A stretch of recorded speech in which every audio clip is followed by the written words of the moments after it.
नमस्कार दोस्तों, GT log podcast में एक बार फिर आपका स्वागत है। और आज का जो पॉडकास्ट सब्जेक्ट है वो बहुत यूनिक है। हम लोग बिल्डिंग मटेरियल्स एंड टेक्नोलॉजीज़ पे बात करने वाले हैं और इस पे हमारे जो गेस्ट हैं वो बहुत ही फेमस साइंटिस्ट हैं और बहुत सालों से गवर्नमेंट की एक एंटिटी में कार्यरत हैं। उनका नाम डॉक्टर शैलेश अग्रवाल है। Shailesh sir, welcome to GT log podcast. Thank you so much for accepting our offer. Thank you. इस सब्जेक्ट में बहुत सारी अपॉर्चुनिटीज़ हैं, बहुत सारे टेक्निकल नो हाउ हैं जो कि हम लोग एक एक करके बात करेंगे। सर, पॉडकास्ट का जो हमारा तरीका है वो प्रॉपर इनफॉर्मल तरीका है, फ्री फ्लो डिस्कशन है और कोशिश करेंगे कुछ पर्सपेक्टिव्स पर डिस्कशन करें और उससे कुछ एक कंक्लूजन ड्रॉ करके लेकर के आएँ फॉर आवर लिसनर्स। कंपोनेंट है ये। पहला तो है कि आप अपने बारे में बताएं और क्योंकि आपका नाम हम सब लोग जानते हैं और you have been a very inspiring figure for lot of people working in the building sector. और दूसरा स्टेप होगा BMTPC, जो कि building material and technology promotion council, जो कि महुआ या ministry of housing and urban affairs ministry है, उसका एक कंपोनेंट है। उसके बारे में भी हम जानना चाहते हैं। तो inviting you first sir. Thank you, Anurag ji, for inviting me for your podcast. I'm really delighted. And जहाँ से मेरी जर्नी का सवाल है, I'm a civil engineer. मैंने B.Tech किया था GB Pant university of agriculture and technologies, Pantnagar के बारे में शायद आपके व्यूअर्स को मालूम हो या ना हो, but this is one of the Asia's biggest university area wise और क्वाइट फेमस एग्रीकल्चर यूनिवर्सिटी। और बाद में यहाँ पे इंजीनियरिंग कॉलेज खुला और मैं एकेडमिक्स में शुरू से बहुत होशियार था, तो I always stood first right from the school to the engineering करने के बाद हमारे फादर ने सोचा कि ये सिविल इंजीनियर तो बन गया बट इसका बेंट जो है एकेडमिक्स की तरफ ज़्यादा है।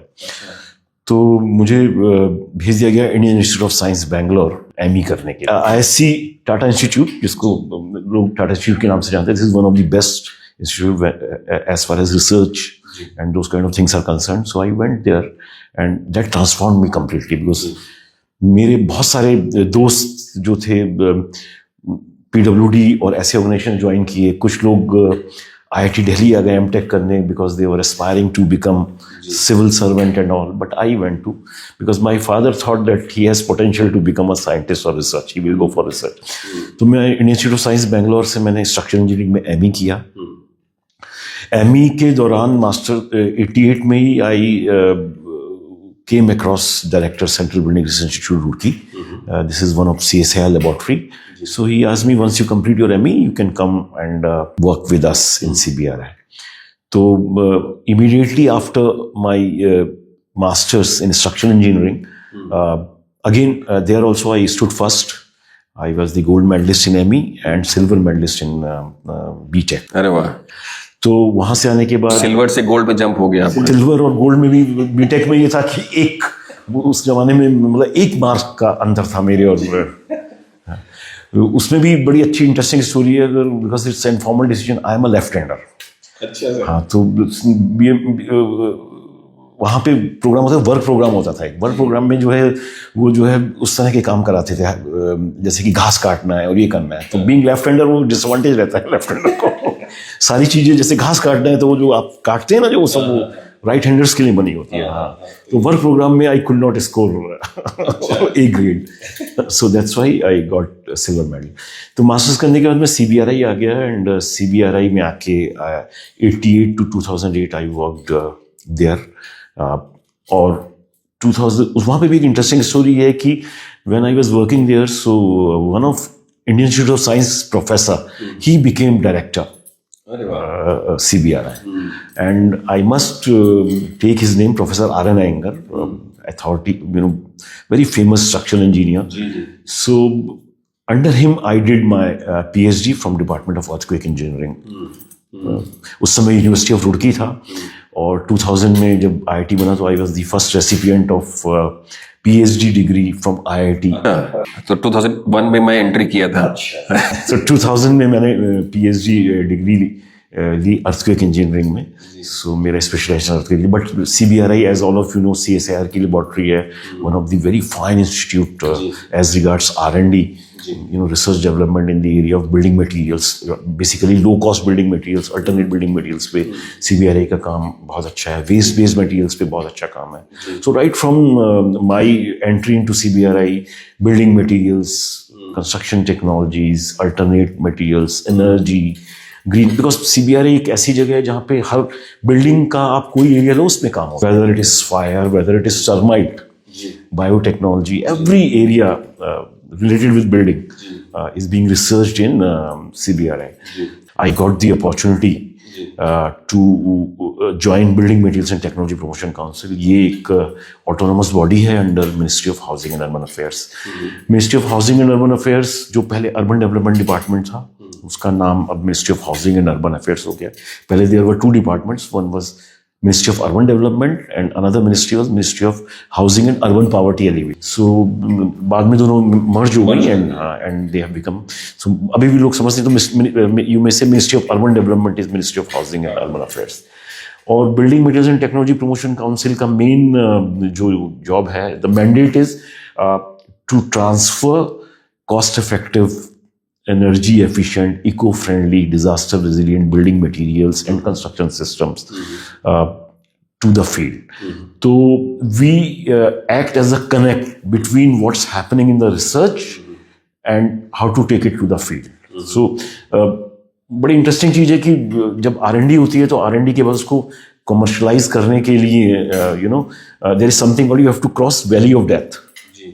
Valley of death. तो क्या होता है, रिसर्च करते हैं, रिसर्च के बाद कमर्शलाइजेशन से पहले सारी की सारी रिसर्च जो है इसमें गिर जाती है. It's a huge task because you require mechanization, you require upscaling, you require skill development, whole lot of things are associated if you want to mainstream any innovative और एनी रिसर्च. तो BMTPC को बनाया गया इस connect, इसको bridge, जिससे कि आप वैली ऑफ डेथ को पार कर सकें, R&D को आप फील्ड में ले जाए. तो फील्ड में ले जाने के लिए you can say it's a technology transfer council. और टेक्नोलॉजी ट्रांसफर के बहुत सारे कंपोनेंट्स होते हैं, जैसे मैंने आपको बताया, standardization, capacity building, upscaling, mechanization, field level application through demonstration construction. So we then dissemination through hand holding, conferences, exposition, road shows. So BMTPC work in all those areas. Although it's a small organization, but it works in collaboration with academic and research institutions, NGOs, उन सबके साथ associate होके we work. So main mandate is to take innovative materials and technologies. तो अब आजकल जैसे materials की जब बात करते हैं तो when we started our career they were called low cost building materials. Then low cost is something is associated with cheap, so we replaced it by cost effective. Okay, cost effective, energy efficient. Then एक word आया CEF, cost effective, energy efficient and eco friendly materials. Then उसको बदल दिया alternate, और अब उसको बदल दिया sustainable. So all of them are similar things, okay? Sustainability is a much wider thing, but all these things. So BMTPC का mandate ये है कि sustainable building materials and construction practices को lab से land में ले जाए. So if I have to use this word, so we take innovations from lab to land. Okay. And I'm quite fortunate that I am associated with ministry and we are running one of the biggest affordable housing program, जो कि world में कभी सोचा भी नहीं था कि इतना बड़ा प्रोग्राम कहीं होगा, जो प्रधानमंत्री आवास योजना है. It's a huge program and to your listeners I would say one of the biggest affordable housing program ever thought of globally. 12 million. हाँ, तो मैं उसके अगर आपको आंकड़े दूं तो आपने सुना ही होगा कि हाउसिंग फॉर ऑल स्कीम के दो कंपोनेंट हैं, एक शहरी, एक ग्रामीण. So PMAY अर्बन, एक PMAY रूरल. तो शहरी is direct by ministry of housing and urban affairs और ग्रामीण है रूरल डेवलपमेंट से. तो आपने अभी बहुत दिनों से न्यूज में आ ही रहा था कि 4 करोड़ घर 2015 में ये स्कीम लॉन्च हुई थी शहरी, और 2016 में लॉन्च हुई थी ग्रामीण, और 2024 तक 3.95 crore houses, 39.5 million houses have been delivered to the beneficiaries, जिसमें से around 90 lakh in urban and rest is in rural area, ग्रामीण में। तो इतने, दिस इज द स्कीम। और इस स्कीम में again this is one of the novel step taken by government of India. उन्होंने क्या किया, प्रधानमंत्री आवास योजना जब लॉन्च की, उसमें एक सबमिशन चलाया, टेक्नोलॉजी सबमिशन। और टेक्नोलॉजी सबमिशन का मैंडेट था कि स्टेट गवर्नमेंट्स को हैंड होल्ड करो और उनको बताओ सस्टेनेबल टेक्नोलॉजीज के बारे में, सस्टेनेबल बिल्डिंग मटेरियल्स के बारे में, कैसे कम लागत में घर बनेंगे, कैसे रेजिलिएंट हाउसेस बनेंगे, कैसे एनर्जी एफिशिएंट हाउसेस बनेंगे। कोलैबोरेट करो उन स्टेट्स में जो एनआईटीज और आईआईटीज हैं उनके साथ, उनकी फैकल्टी और के साथ मिलकर लोगों को समझाओ कैसे क्वालिटी घर बनेंगे। सो टेक्नोलॉजी सबमिशन के थ्रू हम लोग we are taking this agenda forward to build resilient country, energy efficient, cost effective housing, those kind of things are being promoted. And 2024 में now new government has come, so again we have launched PMAY 2.0. Last budget में आपने सुना ही होगा कि finance minister ने affordable housing के लिए budget allocate किया। So now in next 5 years the aim is to build another 30 million houses, जिसमें 2 करोड़ ग्रामीण में और 1 crore. So next 5 years our aim is to build 10 million houses in urban areas. तो huge target है। और since you are from GT Global and you have been working in green areas, इस बार हमने उस टेक्नोलॉजी सबमिशन में डाला है कि जो भी हाउसेस बनेंगे दे अफोर्डेबल के साथ साथ कंफर्टेबल भी हो। So very nice. Tag line is affordable comfortable house. And when we are talking about comfortable housing, we are talking about passive strategies. Passive की ओरिएंटेशन ऐसा ये हो, बिल्डिंग मटेरियल एम्बॉडीड एनर्जी कम हो, बिल्डिंग मटेरियल्स ऐसे use करो जिससे कि यू वैल्यू के हिसाब से टेम्परेचर और उस सब में। तो 1 करोड़ घर बनाने का जो हमारा में हम इस बार पूरी कोशिश है हमारी कि वो houses sustainable, lead toward sustainable development, waste based materials use करें और थर्मली कंफर्टेबल हाउसेज हों, और हम पैसिव डिजाइन स्ट्रेटजीज यूज करें। तो इन नटशेल ये BMTPC और हम मेरे बारे में है। BMTPC बहुत सारे, जैसे आप ये पॉडकास्ट करते हैं, हम लोग भी, क्योंकि हमारा काम है technology transfer, so I do organise lot of courses, lot of training programmes, capacity building programmes, we do expositions on a regular basis. But COVID के बाद से बंद हो गया। मैं 19-20 मार्च को एक बहुत बड़ा एक्सपोजिशन करने जा रहा हूँ दिल्ली में, जहाँ पे कि हम कॉन्स्टेंट, देखिए इनोवेशंस क्या है कि बहुत जल्दी जल्दी आते रहते हैं। Unless you take stock of those innovations on a regular basis, आप पीछे रह जाएंगे। जैसे आजकल हम इंटरनेट ऑफ थिंग्स की बात कर रहे हैं, कंस्ट्रक्शन 4.0 की बात कर रहे हैं, रोबोटिक कंस्ट्रक्शन की बात कर रहे हैं। So on a regular basis we take stock, we do organize programs, interactive programs, we do talk to people और एक्सपोजिशंस करते हैं, जिससे कि पता लगे कि इनोवेशंस क्या हो रहे हैं, कौन से इनोवेशंस अपनी कंट्री में हम अडेप्ट कर सकते हैं और उनको फील्ड मिले। Thank you so much, sir. I think it's a huge work that you are doing. BMTPC का जैसे आपने नाम लिया कि टेक्नोलॉजी ट्रांसफर करना, as maybe I think one of the maybe specific important thing that you have mentioned कि जहां पर चीप मटेरियल था उसको रीपैकेज करके अफोर्डेबल या कॉस्ट इफेक्टिव मटेरियल, ये सुनने में तो बहुत ही छोटा लगता है, but in general we have seen lot of example जहां पे वो सिर्फ, क्योंकि कोई भी चीप मटेरियल यूज नहीं करना चाहता, they want the cost effective material, क्योंकि सबको जो है वैल्यू फॉर मनी सबको चाहिए। तो इस हिसाब से देखा है तो इस संस्था का जो रोल है वो है बहुत वैल्यूएबल। और आई टोटली एग्री कि जब हम लोग इनोवेशन इन बिल्डिंग मटेरियल्स की बात कर रहे हैं, क्योंकि वो जरूरी है आज के समय में। अगर हम लोग देखें तो future of construction practices will change. पहले हम लोग रेड ब्रिक यूज करते थे, फिर हम लोग फ्लाई ऐश पे आए, फिर हम लोग AC पे आए, फिर और भी इस तरह से न्यूअर टेक्नोलॉजीज पे बात करने लगे। इसका मतलब है कि टेक्नोलॉजी शिफ्ट होना बहुत जरूरी है because of lot of things. एक तो मटेरियल का नो हाउ पता होना चाहिए, कौन से मटेरियल स्पेसिफिकली उनकी जो डेप्थ है, जो रिक्वायरमेंट है वो शायद ज़्यादा हो, बट अवेलेबिलिटी कितनी पर्याप्त है वो भी इम्पॉर्टेंट है। तो नए मटेरियल के बेसिस पे अगर कोई चीज़ लॉन्ग टर्म में बन रही है, ड्यूरेबिलिटी अच्छी है और वो लेसर कॉस्ट इनपुट पे अगर बन सकते हैं तो नथिंग लाइक इट, यही मार्केट में चाहिए ही। तो for example sir, you also mention कि lot of IITs and IITs इस तरह में काम करते हैं। वी आल्सो अंडरस्टैंड कि जब हम लोग एकेडमिया का रोल है वो इनोवेटिव न्यूअर टेक्नोलॉजी पे ही है कि वो लोग अपनी लैब में इस तरह की चीज़ों को बनाएं, और फिर BMTPC का रोल इस तरह से ही है कि वो उसको एक कमर्शलाइज होने में उनको सहयोग करें। तो इन जनरल अगर इस प्रोसेस को स्टेप बाय स्टेप से तोड़ें तो क्या तरीका है? जैसे मान लीजिए कि आईआईटी रुड़की में CBRI है, आपने बताया CBRI को we have been seeing CBRI doing lot of great work. Last में भी आई थिंक 20 साल पहले भी वो लोग इंसुलेशन पे काम करते थे।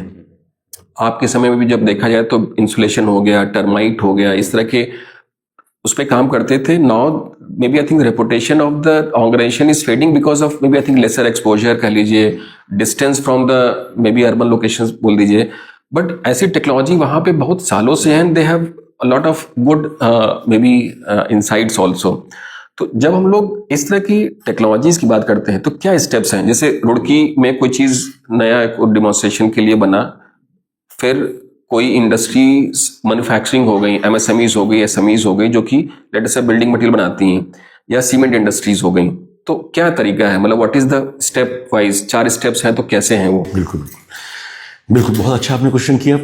सबसे पहली बात तो आप बिल्कुल ठीक बोल रहे हैं कि अगर अपन उठा के देखें, पहली बात तो कि I should not comment, but research and development में अगर GDP के परसेंटेज देखें तो इंडिया की as compared to other countries बहुत कम है, बहुत कम है।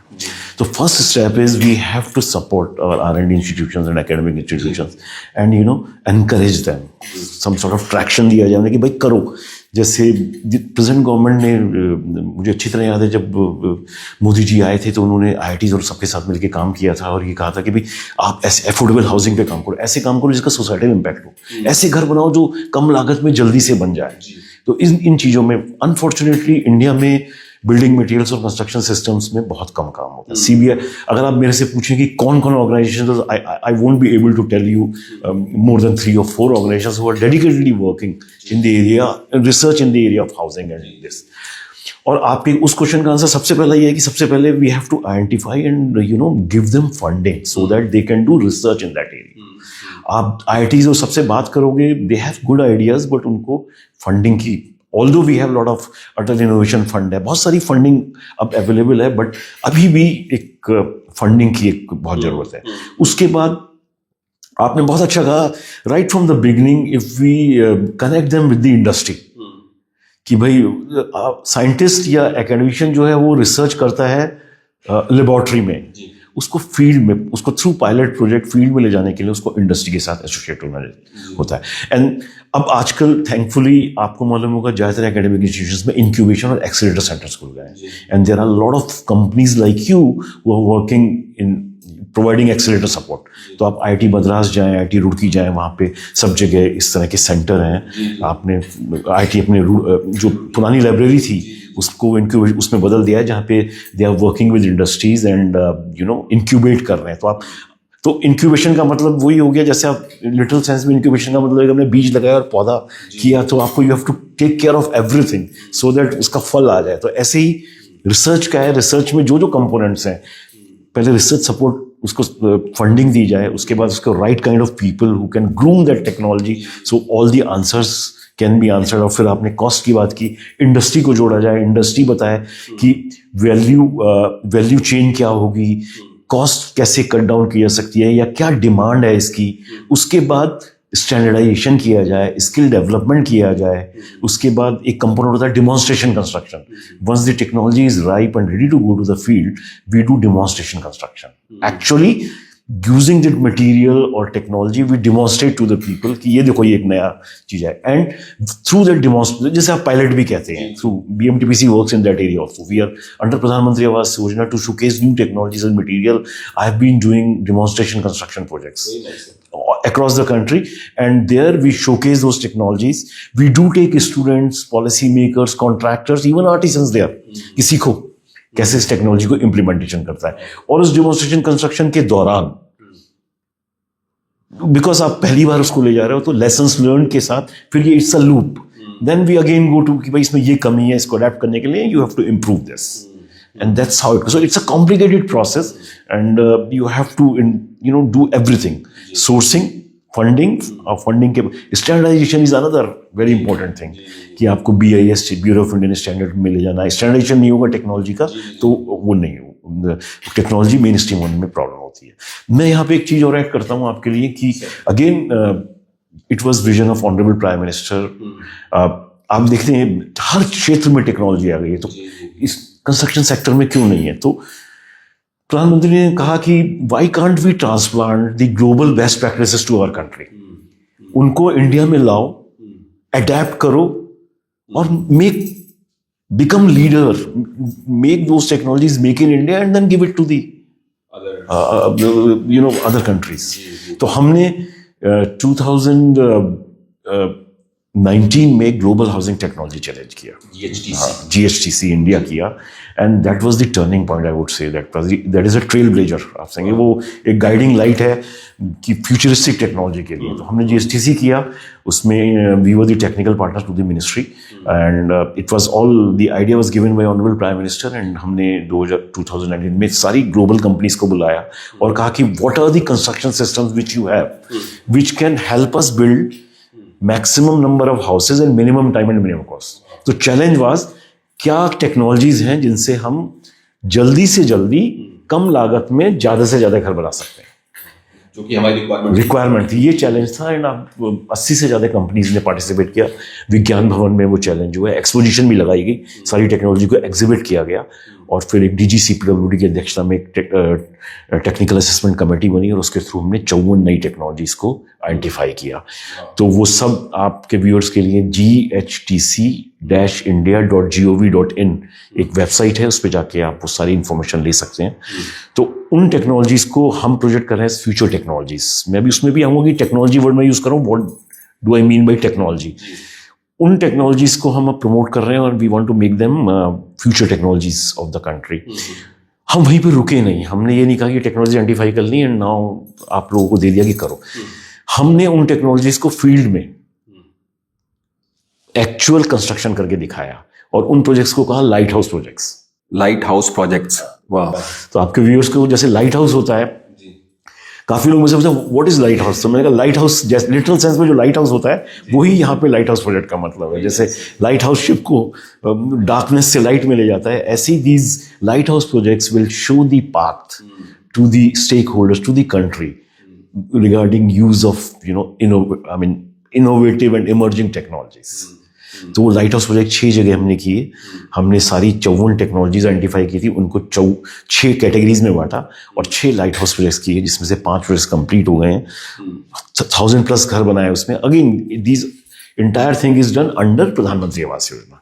जैसे मैंने आपको बताया, प्रधानमंत्री आवास योजना में घर तो बना रहे हैं, साथ में हम सस्टेनेबिलिटी, डिजास्टर रेजिलियंस, इस एनर्जी एफिशिएंसी, ये सब चीजें भी प्रमोट कर रहे हैं, because it's a huge thing. 1 crore घर अर्बन में बनाना, 3 करोड़, तो उसमें बहुत मुश्किल काम है ना। वो उस पर भी अपन आएंगे कि ये आप आई थिंक पूछेंगे कि ईंट गारे से कैसे बनेंगे इतने घर, तो वो हमें मालूम है वो नहीं बनेंगे, इसलिए you have to use alternate materials, alternate technologies also.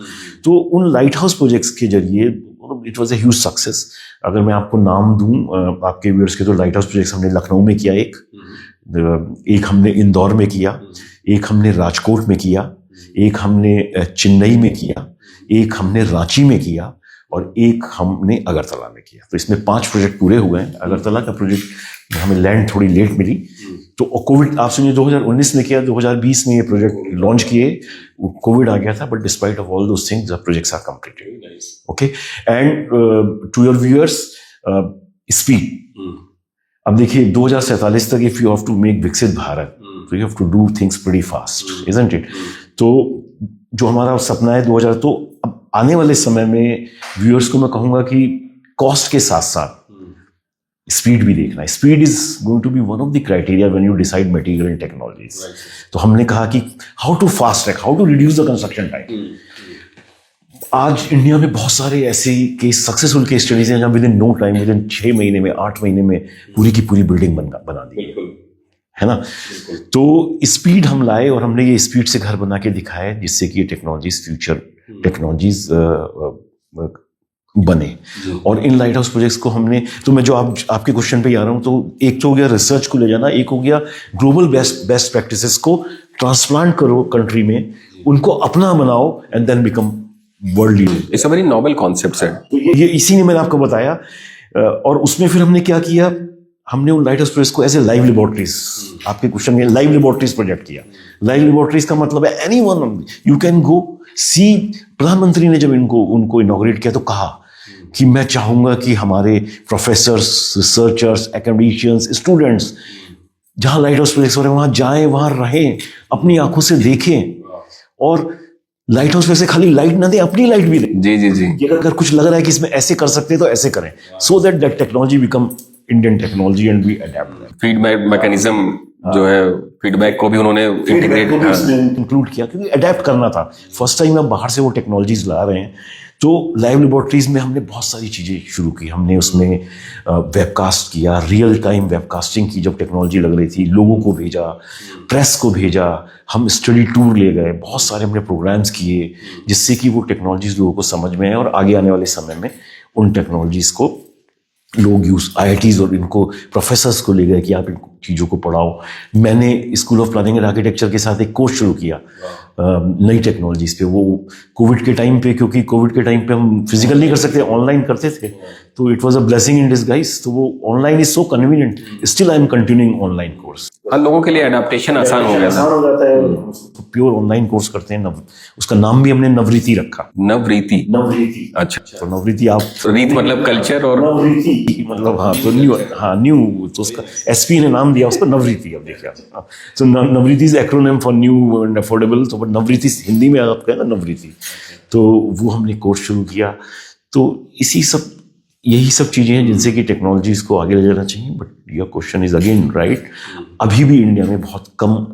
अब आजकल NGOs और जो प्राइवेट इंस्टीट्यूशन वो बहुत अच्छा काम कर रहे हैं इंडिया में। अब स्टार्टअप इंडिया में अगर आप देखेंगे, amazing, you will find lot of startups in construction, and there are lot of youngsters who are into this. Plastic से बना रहे हैं, एग्रो वेस्ट से ब्लॉक्स और बिल्डिंग्स बना रहे हैं। हमारे उत्तराखंड में एक है जो हेमक्रीट पैनल बना रहा है। हेमक्रीट पैनल, प्लास्टिक वेस्ट को बिल्डिंग ब्लॉक्स और उसमें कन्वर्ट किया जा रहा है। CND वेस्ट से बनाया जा रहा है। आपका फ्लाई ऐश से एग्रीगेट्स और सैंड बनाई जा रही है। So there are whole lot of startups who are coming into this. और आपको याद होगा कि प्रधानमंत्री ने कहा था कि भैया एंटरप्रेन्योरशिप को डेवलप करना चाहिए, तो शायद उससे बहुत लोग प्रभावित हुए, हमारे यंगस्टर्स।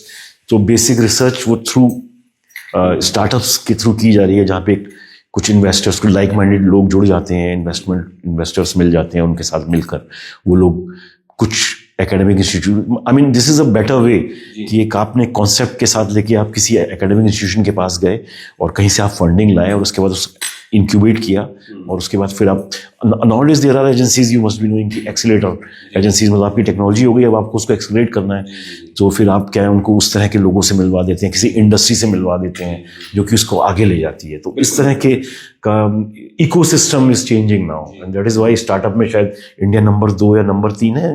देयर आर यूनिकॉर्न में शायद नंबर 2 या नंबर 3 है। हाँ सर, नंबर 3 है। और मैं हमेशा कहता हूँ फील्ड कंस्ट्रक्शन में आप देखेंगे आज स्टार्टअप इंडिया की वेबसाइट पे जाके तो बहुत सारे जी, it's a great vision of our honourable prime minister sir, no doubt about it, कि आपने स्टार्ट किया विद द अडेप्टेशन और फिर अपने हिसाब से उसको बिजनेस की तरह या एंटरप्रेन्योरशिप की तरफ उसको चेंज कर रहे हैं। सर, इसमें एक स्पेसिफिक जो कंपोनेंट है जो मुझे लगता है मैं बात करना चाहता हूँ, जैसे जनरली जब भी कोई न्यू टेक्नोलॉजी बनती है and then there are lot of इस accelerator programme that you mentioned कि स्टार्टअप्स हैं, उन्होंने एक नया बिल्डिंग मटेरियल बनाया, और बिल्डिंग मटेरियल जब भी नया बनता है तो स्टार्टअप अपने हिसाब से क्लेम करता है, बट जनरली देखा जाए तो जो गवर्नमेंट इंफ्रास्ट्रक्चर होना चाहिए उसमें एक टेस्ट लैब्स का बड़ा रोल है ना। तो BMTPC का रोल उससे अलाइंड है सर क्या? मतलब BMTPC ऑल्सो टेस्ट लैब्स या इस तरह के इंफ्रास्ट्रक्चर को भी प्रोवाइड कराती है? Thank you for reminding me. I think आपने बहुत अच्छा क्वेश्चन पूछा, सॉरी मैं बता नहीं पाया। BMTPC को एक और काम दिया गया है जो कि ये है जो आप बता रहे हैं, ये कड़ी कि कोई इनोवेशन आया उसको फील्ड में ले जाना है, तो आपने बहुत अच्छा कहा कि सर्टिफिकेशन की जरूरत होती है। So one of the major impediment is lack of standards, कि भाई आपने नया मटेरियल बताया और आप इधर से उधर जाते रहते हैं और क्यों नहीं होता। तो BMTPC is authorised by government of India and we are operating a scheme called performance appraisal certification scheme. Performance Appraisal Certification Scheme. It is called PACS. PACS. Okay. So PACS का बेसिक पर्पस ये है कि कोई भी innovative product या material या technology को आप BMTPC से सर्टिफाई करा सकते हैं। तो अब इसका नाम है परफॉर्मेंस अप्रेजल। तो आपने कहा सर्टिफिकेशन का मतलब ये नहीं कि आप मेरे पास सर्टिफिकेट, परफॉर्मेंस बेस्ड मतलब सपोज ब्रिक है तो ब्रिक की परफॉर्मेंस के लिए देखें कि बिल्डिंग में लगानी है तो इसकी थर्मल कंफर्ट होगा या नहीं होगा, इसकी डायमेंशन क्या होंगी, वाटर एब्जॉर्प्शन क्या होगा, इंजीनियरिंग प्रॉपर्टीज में कंप्रेसिव स्ट्रेस क्या होगी, तो वो सब हम उसकी परफॉर्मेंस इवेल्युएट कराते हैं। उसके लिए हम टेस्ट हाउसेस एयरमार्क जो एक्रेडिटेड लेबोरेटरीज हैं उनसे उनको टेस्ट कराते हैं परफॉर्मेंस बेस्ड पैरामीटर्स पे, और उसके बाद उसका पूरा हम एक स्टैंडर्ड लिखते हैं। Certificate is in form of standard. So आप कह सकते हैं वो it is a pre standard. Bureau of Indian standard में जाने से पहले वो एक काइंड ऑफ प्री स्टैंडर्ड है और एक तरह का नज कर रहे हैं उस इनोवेशन को आगे ले जाने के लिए। And BIS also recognise that, क्योंकि BIS का लिमिटेशन ये है कि वो एक सिंगल प्रोडक्ट को, जैसे आप एक प्रोडक्ट लेके आए तो मैं सर्टिफाई कर सकता हूं, but BIS will not come out with the standard unless there are number of players making same material.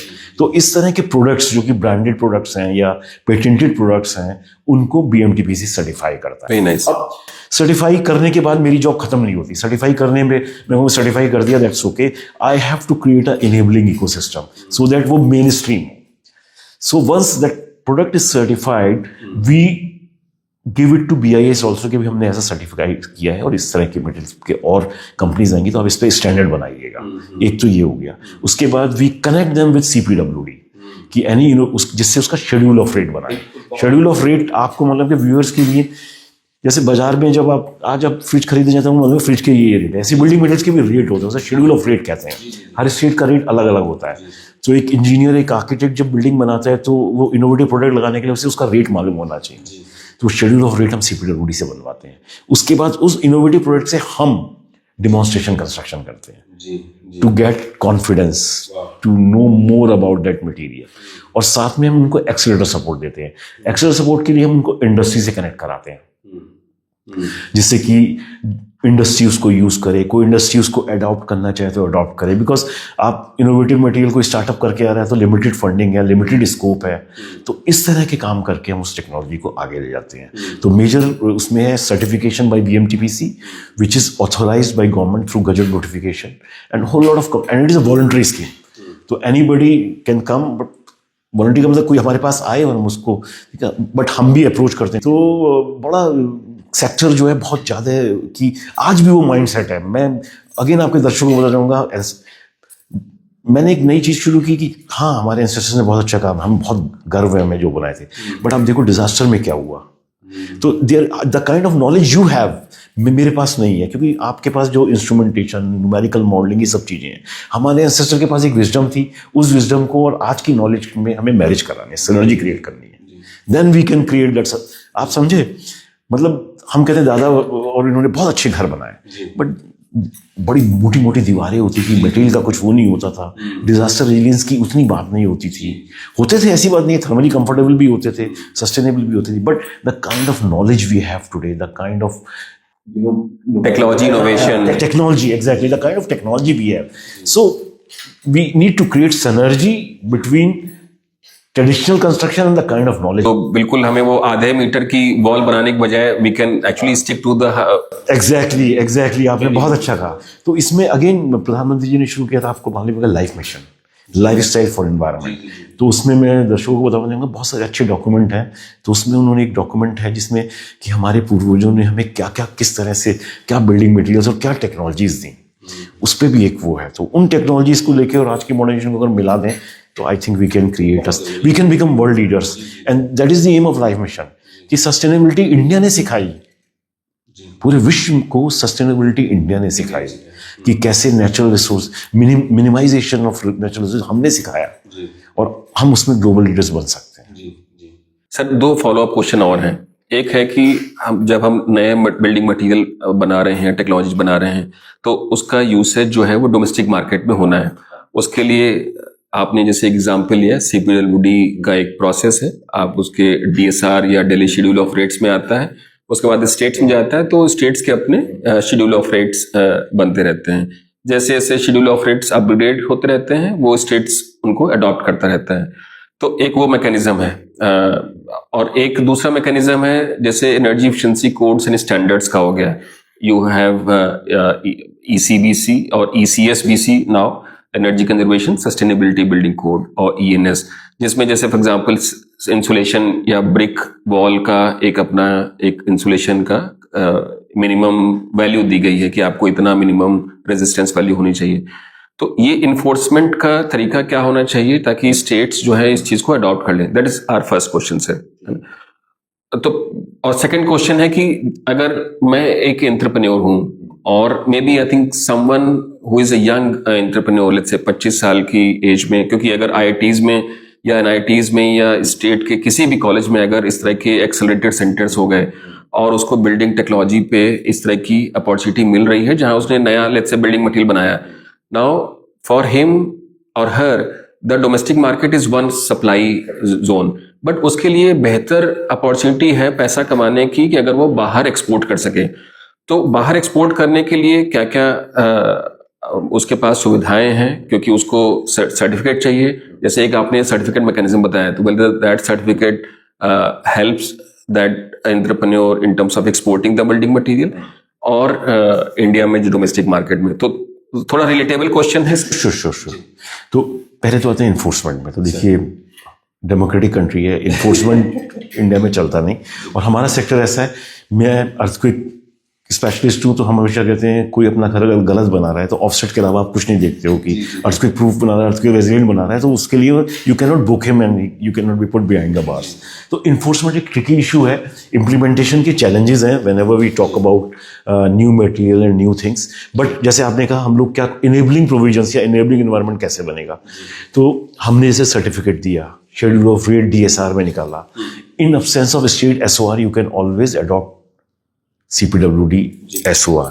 But उसके बाद भी मैं एग्री करता हूं, अदरवाइज जो मैं बोल रहा हूं इतनी सारी चीजें आप सोचेंगे क्यों नहीं लग रही डॉक्टर अग्रवाल इंडिया में। तो इम्प्लीमेंटेशन में इशू है, still our agencies are reluctant, और रिलेक्टेंट का सबसे बड़ा इशू जो है अगर मैं बोलूं तो कॉस्ट है।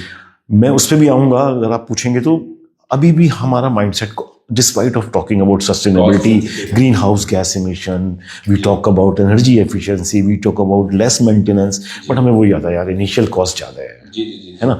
तो एक कॉस्ट बहुत बड़ा इम्पेडिमेंट है जो कि मटेरियल्स को आगे नहीं देना। उसका एक तोड़ है, ऐसा नहीं कि टेक्नोलॉजी चीप नहीं हो सकती है, एट पार विद ब्रिक या वो नहीं हो सकती हैं, इकोनॉमीज ऑफ स्केल रही है। वो अगर एक थ्रेशोल्ड आ जाए तो वो टेक्नोलॉजी चीप हो जाएगी। तो उसके लिए एक मार्केट क्रिएट करना है।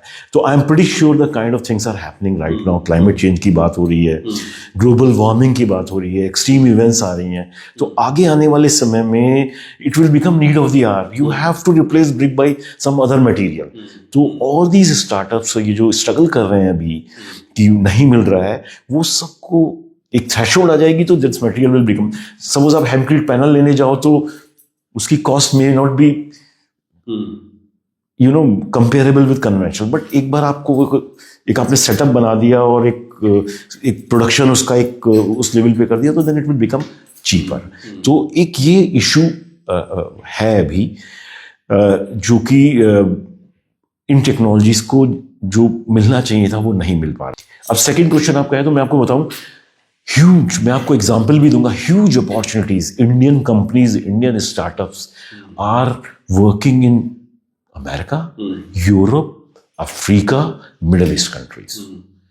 अम्पटीन एग्जाम्पल है। सऊदी अरेबिया में अभी थोड़े दिनों बाद एक रियल एस्टेट की वो होने जा रही है जहाँ पे Indian real developers and technology providers are going there. Okay, I am promoting insulation based, आपने बात की, EPS पैनल है, आपने सुना ही होगा। हाँ, एक्सपेंडेड पॉलिस्टरीन, हाँ, दो तरह के होते हैं, extruded, expanded polystyrene. Expanded building materials में यूज होता है बिल्डिंग पैनल, वो हम दुबई को एक्सपोर्ट कर रहे हैं। और मैं आपको अनदर एग्जाम्पल देता हूँ, 3D प्रिंटिंग का आपने नाम सुना, नई टेक्नोलॉजी आई 3D प्रिंटिंग कंट्री में, और जब 3D प्रिंटिंग कंट्री में आई तो उसकी नो हाउ हमारे पास थी नहीं। आज की डेट में there are Indian companies, startups, youngsters like you, they are exporting the printers to USA.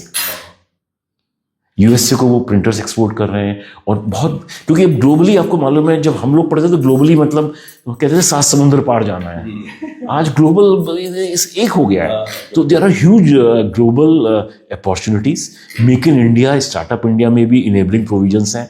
हमारे बहुत सारे PSUs, आप जैसे हमारे NBCC है, वो काफ़ी अब्रॉड में काम कर रहा है, और काफ़ी जगह अफ्रीका में बहुत सारी इंडियन कंपनीज एंड एजेंसीज काम कर रही हैं। मिडिल ईस्ट में बहुत सारी एजेंसीज काम कर रही हैं। और आप मानो या ना मानो, इंडियन जो टेक्निकल उसको का लोहा विश्व मानता है, तो है ना। और the kind of youth we have and the kind of technical know how manpower we have now, I am pretty sure कि आगे आने वाले समय में लोग इंडिया को देखेंगे कि भाई इनकी टेक्नोलॉजीज बाहर ले जाए। टेक्निकल प्रोग्रेस में तो किसी को डाउट नहीं है।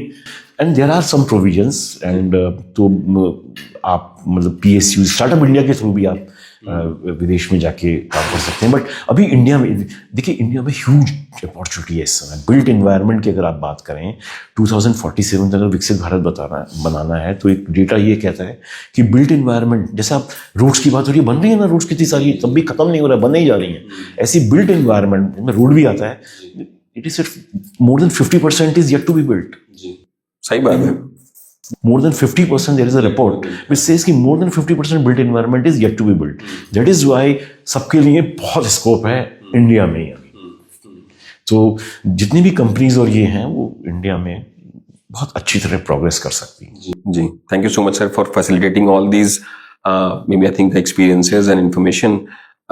इसमें जैसे हम बिल्ट एनवायरनमेंट की बात करते हैं, तो हमें सीमेंट और स्टील का एक बहुत बड़ा रोल है देखा है। तो उस वाले कंपोनेंट में, जैसे सीमेंट में भी ग्रीन सीमेंट आ गया, आपने बताया है ना, और उसमें जैसे आपने एक हेम्पक्रीट करके आपने एग्जांपल लिया, then other example like LC3 cement हो गया, जिसमें हम लोग लेस क्लिंकर यूज करके और फिर वो बनाते हैं। हम लोग अपनी भी एक बिल्डिंग, अपनी कॉर्पोरेट ऑफिस बना रहे हैं यहीं नोएडा में भी, तो उसमें भी वी वर सर्चिंग, और हमने DA से जैसे बात की कि हमें इस तरह के LC3 का थोड़ा क्वांटिटी चाहिए, and then they also mentioned कि उतनी क्वांटिटी अभी नहीं बन पा रही है क्योंकि एग्रीगेशन नहीं है। तो जो सीमेंट कंपनी है वो अभी उस लेवल पे मैन्युफैक्चर नहीं कर रही है। और सर्टेनली जो आपने एग्जाम्पल लिया है कि अगर हम एक क्यूमुलेटिव डिमांड एग्रीगेट करके बता दें, डिमांड अगर बढ़ेगी तो शायद कोई भी कंपनी उस चीज को हमेशा ही फैसिलिटेट कराएगी। So that is one thing. Green steel एक ऐसा कंपोनेंट है जो कि एक्सपोर्ट ओरिएंटेड मटेरियल है ये, क्योंकि अगर हम इंडिया वर्सेस यूरोप की बात करें या India versus other countries, Europe में जो अभी जैसे CBAM करके कार्बन बॉर्डर एडजस्टमेंट मैकेनिज्म करके हुआ, तो स्टील बहुत ज्यादा एक्सपोर्ट होता है इंडिया से। Not only the steel as a steel but lot of equipment made of steel also. तो उसमें जो ये कंपोनेंट है, ये वाला पार्ट हो गया। हम लोग बिल्डिंग सेक्टर में बात कर रहे हैं, तो जो हम लोग स्टील यूज करते हैं that is also has lot of. अब क्या कि जैसे मिनिस्ट्री ऑफ स्टील ने टैक्सोनॉमी इशू कर दी है, तो उसका मतलब है आपको थ्रेशोल्ड पता चल गए हैं। तो इसका जो एडॉप्शन है, पहले तो हम इंडियन मार्केट में बात करें तो सबको लगता है कि जो एडॉप्शन है वो कॉस्टली होगा, एज यू मेंशन, क्योंकि अभी डिमांड उस तरह से नहीं है। तो डिमांड क्रिएशन के इज द ओनली वे, और भी कोई तरीका है, कोई इंसेंटिव मैकेनिज्म भी गवर्नमेंट प्रपोज कर सकती है क्या, या करना चाहिए क्या? What is your may be I think perspective कि मतलब incentive plays an important role और better role compare to let's say demand aggregation? What is the best tool sir? तो आपको पहले पार्ट का आंसर देता हूँ। सीमेंट, आपने बहुत अच्छा कहा। सीमेंट पे अब आज की डेट में हम सीमेंट 75% तक सीमेंट को आप रिप्लेस कर सकते हैं supplementary cementitious material. Supplementary cementitious material क्या है? Fly ash, slag. स्लैग किसका बाई प्रोडक्ट है? स्टील इंडस्ट्री का। Fly ash thermal power plant का। Silica fumes, micro silica. So these are up to 75%। So and that makes high performance concrete. तो ये आप LC3 तो आता रहेगा, but right now slag cement is being used. तो जैसे PPC होता है, OPC होता है, ऐसे PPC होता है, ऐसे PSC होता है, पोर्टलैंड slag cement। तो आप सीमेंट में अप टू 75%, ओके। और आप फ्लाई ऐश का कोड है अपने पास जिसमें 35% तक डायरेक्ट का मतलब है आप सीमेंट लिया आपने और 35% सीमेंट रिप्लेस कर दें आप फ्लाई ऐश से। तो सीमेंट में there is absolutely no problem, and adding this supplementary cementitious material will give you high performance concrete, a better concrete. Because concrete क्या है, बेसिकली आप कंबाइन करें ना एग्रीगेट्स, जितना डेंसर होगा उतना बढ़िया होगा। तो फ्लाई ऐश और ये सब बहुत डेंसर, बहुत फाइन पार्टिकल, सिलिका फ्यूम जैसे यूज कर रहे हैं, तो it will give a better strength, और वो उसकी मतलब ड्यूरेबिलिटी और पोरोसिटी हो जाएगी है। एंड बहुत यूज हो रहा है सीमेंट में, कोई प्रॉब्लम नहीं है। तो cement, as far cement is concern, no issue at all. And I will advise आप यूज करिए सप्लीमेंट डायरेक्ट। अब कोड में इनेबलिंग प्रोविजंस है, तो आप फ्लाई ऐश, स्लैग, आप क्या समझ रहे हैं जितनी भी रोड्स और ये बन रही है उसमें क्या वर्जिन सीमेंट यूज हो रहा है? सब ये वाले सीमेंट यूज हो रहा है, सप्लीमेंट इज, हाँ जितनी रोड्स पे हाईवेज में पेवमेंट्स वगैरह बन रहे हैं स्लैग सीमेंट, अदरवाइज आप नहीं। और LC3 तो आपने खुद ही बताया, आने वाले समय में LC3 आएगा तो इसमें 25% ही सीमेंट है। क्लिंकर को आप डायरेक्ट रिप्लेस कर रहे हैं फ्लाई ऐश और अदर उससे। तो सीमेंट इंडस्ट्री काफी फोर्थकमिंग है, क्योंकि सीमेंट प्रोडक्शन बहुत इंपॉर्टेंट रोल प्ले करता है बिल्डिंग एनी नेशन। तो सीमेंट की बहुत डिमांड है, और वो बहुत सारे इनेबलिंग प्रोविजंस हैं, and I don't think there is any problem. Although some people say कि भाई हम OPC यूज कर रहे हैं, कुछ प्रोविजंस नहीं है कुछ स्टेट गवर्नमेंट के कुछ डिपार्टमेंट में, बट वो अब स्लोली चेंज हो रहा है। अब आते हैं स्टील पे। तो स्टील का मैं आपको बताऊं कि अगर आप देखें स्टील का पर कैपिटा कंजम्पशन इंडिया का बहुत कम है, और उससे पहले बताऊं कि जितने भी डेवलप्ड कंट्रीज है वहाँ पे इट इज़ कॉमनली सेड कि स्टील कंजम्पशन जिसका ज़्यादा है वो मोस्ट डेवलप्ड कंट्री और रिच कंट्री है। तो ग्लोबल एवरेज 200 प्लस है, इंडिया का 70 था, 100 के करीब पहुंच गया है, 100 kg पर कैपिटा। तो मिनिस्ट्री ऑफ स्टील ने सारे लाइन डिपार्टमेंट्स को लिखा है कि सारी लाइन मिनिस्ट्रीज को, जैसे हाउसिंग को लिखा कि स्टील का यूज बढ़ाओ हाउसिंग में, पावर को लिखा आप यूज बढ़ाओ, तो हर जगह स्टील का यूज बढ़ रहा है। और स्टील को ग्रीन बनाने के लिए बहुत सारे अच्छे प्रोजेक्ट्स चल रहे हैं, जिसमें अब ग्रीन स्टील कैसे बनेगी, बननी तो आयरन से, तो ग्रीन स्टील की मैन्युफैक्चरिंग में आप एनर्जी एफिशिएंसी लाएं, कौन सा फ्यूल यूज करें, उस तरह की चीजें जरूरी है। एक तो ये हो गया। दूसरा, now recycled steel can be used. हाँ, तो वो बहुत बड़ी चीज है। आप समझे ना, वर्जिन स्टील का कोर से स्टील लेके स्टील बनाने की जगह आप रिसाइकिल यूज्ड स्टील। हाँ, तो आपने जैसे कहा कि वो टेक्सोनॉमी आ गया। टेक्सोनॉमी का मतलब ये कि इतना कार्बन, इतना ये होना चाहिए, इसका एलोंगेशन, अगर इंजीनियर्स को समझाए तो एलोंगेशन और ये इसका सस्टेन कर्व भी होना चाहिए। बट वो चाहे रिसाइकिल्ड से होना चाहिए, तो रिसाइकिल्ड स्टील को गवर्नमेंट बहुत प्रमोट कर रही है। एंड वंस यू रिसाइकिल तो सर्कुलर इकोनॉमी की बात आ जाती है, तो दैट बिकम्स ग्रीन। अभी एक और चीज चल रही है, आपने पढ़ा होगा फाइबर पॉलीमर बार, जिसमें आप स्टील को रिप्लेस ही कर रहे हैं उन बार। आपने सुना होगा कि एक ब्रिज बनाया है जिसमें कि स्टील यूज ही नहीं हुई है, तो फाइबर पॉलीमर फाइबर बार यूज की। जी जी जी। तो इस तरह के अल्टरनेट भी आ रहे हैं। तो स्टील और वो उसकी डिमांड, जो अदर मटेरियल्स हैं जो उसमें डिमांड क्रिएशन की जरूरत है, बट स्टील और सीमेंट में सप्लाई चेन डिमांड में there is absolutely no problem. Okay, second आपका इंसेंटिवाइजेशन का। तो देखिए, इंसेंटिवाइजेशन में मेरा पर्सनल पॉइंट ऑफ व्यू है, क्योंकि हमने जब इनोवेटिव मटेरियल्स पे काम करना शुरू किया तो हमने बहुत कोशिश की कि इंसेंटिवाइजेशन एक पंडोरा बॉक्स है। इंसेंटिवाइजेशन देखने में अच्छा लगता है, बट इसकी इम्प्लीमेंटेशन में दोनों टेक है। कि मैं ये कहूँगा कि अगर टेक्नोलॉजी, आप टीवी लेने जाते हैं तो एक्सपेंसिव टीवी लेते हैं ना, मोबाइल हमारे पास एप्पल का मोबाइल है ना, despite of it being so expensive. तो मेरा मानना ये है, ऑल्दो यू मे डिफर, कि अगर टेक्नोलॉजी अच्छी है, अगर मटेरियल अच्छा है, ड्यूरेबिलिटी अच्छी है, तो वो मटेरियल सूनर और later it will see the light of the day. तो इंसेंटिवाइजेशन, अदरवाइज हम लोग थोड़ा बहुत इंसेंटिवाइजेशन, जैसे प्रधानमंत्री आवास योजना में हम लोग टेक्नोलॉजी इनोवेशन ग्रांट देते हैं कि कोई भी अल्टरनेट मटेरियल यूज करेगा तो 10% of the housing cost will be given as a technology innovation grant, innovation grant. हाँ, तो वो हम अब इस बार PMAY 2 में हम दे रहे हैं। बट इंसेंटिवाइजेशन एज अच्छा लगता है कहने में, बट ऑन दी अदर मेरा मानना है कि देना चाहिए इंसेंटिवेशन। जैसे इंटरनेशनल, जैसे हम लोग अभी रेंटल हाउसिंग लाए हैं प्रधानमंत्री आवास योजना में, तो उसमें इंसेंटिवेशन कैसे करें कि जैसे टैक्स में रिबेट दे दी, यूजेस में रिबेट दे दी, तो GST में रिबेट दे दीजिए। तो इस तरह की इनडायरेक्ट उससे आप, तो अपफ्रंट कॉस्ट ना कम, जैसे हम CLSS, आपको मालूम होगा हम लोग चला रहे हैं इंटरेस्ट सब्सिडी, कि अगर आप घर अपना बनाना चाहे प्रधानमंत्री आवास Awas Yojana, and if you go and take a loan, so upfront 3 से 4% इंटरेस्ट सब्सिडी देती है गवर्नमेंट, रिबेट मिल जाती है। है ना, जिसको हम CLS, Subvention. हाँ सबवेंशन, जो इंटरवेंशन सबवेंशन स्कीम ISS उसका नाम है, पहले इसका नाम CLS था, credit link subsidy scheme. In previous PMAY now that name has change to ISS, interest subsidy subvention scheme, subsidy scheme. तो इस तरह के इंसेंटिवाइजेशन तो हैं।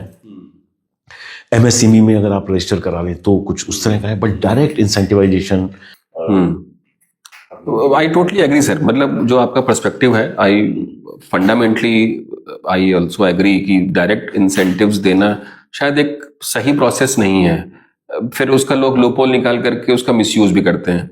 बट जनरली क्या है कि अगर let's say if you are purchasing as of now let's say X quality and if you have to switch it to Y quality, then कहीं ना कहीं जो परफॉर्मेंस अपग्रेडेशन के लिए अगर कोई वायबिलिटी गैप को ब्रिज करना है, वो किसी मैकेनिज्म के थ्रू उसको अगर मिल जाए, चाहे वो टैक्स रिबेट हो, चाहे वो लेटेस्ट से कोई और इस तरह के मैकेनिज्म या टूल जो आपने बताया, तो शायद लोगों को वो चीज़ करने में थोड़ी सी सुविधा हो जाती है। अदरवाइज उसके पास ज़्यादातर लोगों को फर्क ही नहीं पड़ता कि परफॉर्मेंस क्या है। उसको लगता है कि भाई X यूज़ कर ले या Y यूज़ कर ले। They don't have much awareness. Sometimes क्या है कि इस तरह के जो इंसेंटिव्स हैं, they become part of the awareness also, वो भी जरूरी है। तो शायद इसलिए इंसेंटिव अपने आप में बहुत ज्यादा नहीं होता है। टैक्स रिबेट कितना ही होता है। If you are building a 1 crore house, tax rebate is merely in thousands, but sometimes लोगों को 1000 जो है वो बेहतर लगता है, जस्ट बिकॉज इस प्रोसेस में लोगों को अवेयरनेस भी आ जाती है और उनको लगता है कि even if it is very minimal तो भी लोगों को अच्छा लगता है। Moving to the next perspective sir, जो कि हमारा सस्टेनेबिलिटी या रेजिलियंस पे बेस्ड है। जैसे जैसे हम लोग इस तरह की कंस्ट्रक्शन प्रैक्टिसेस में देख रहे हैं कि बहुत सारे घर बन रहे हैं। यू मेंशन कि हम लोग लगभग let's say 3.5 crore house holds हमने ऑलरेडी बिल्ड किए हैं बाय 2024। हमारा जो क्लाइमेट का जो कंपोनेंट है वो भी उसी से और ज़्यादा मतलब बढ़ रहा है। हमारे जो अकरेंसेस हैं in terms of heat waves के, हमारे या जो रेनफॉल का जो डेटा है, इट ऑल्सो रिफ्लेक्ट्स की इस तरह के जो रेगुलर या जो नियमित तरीके की जो हमारे जलवायु परिवर्तन के जो डेटा को अगर देखें कंपेयर टू अगर हम लास्ट 5 साल के डेटा देखें, तो बहुत सारे वेरिएशंस हमें बिल्कुल विजिबली दिखते हैं। उसमें क्या है कि जो भी हमारा बिल्डिंग मटेरियल जो बाहर लगा हुआ है उसकी एक सर्टेन एज है। लेट्स से हम लोग बिल्डिंग्स बनाते हैं 50 साल के लिए।